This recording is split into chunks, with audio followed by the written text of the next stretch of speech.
Hi guys, in this video let me teach you how can you remove text from image in Canva.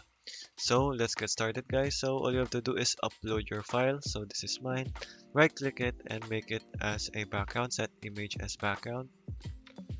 So there, this is just an example guys. So once done with that, you should go ahead and edit the photo. And for this one, you can use the magic eraser, but you can only use it with Canva. Canva for Teams or Canva Pro. But with the free version, you can also use the magic edit, so you can remove this. So all you have to do is select what area you want to remove. So it's a bit laggy guys because it's still in beta. So there,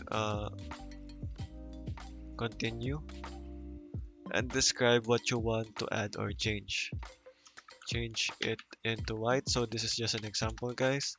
It's not yet perfect, unlike the uh, text remover or magic eraser with the Canva Pro, but it will get your job done, get the job done.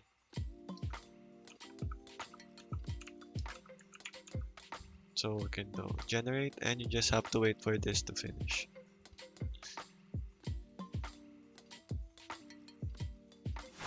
So as you can see, it's not accurate, but then you can go ahead and try again until you meet the or remove this text. So okay guys, that is all for today. Thank you for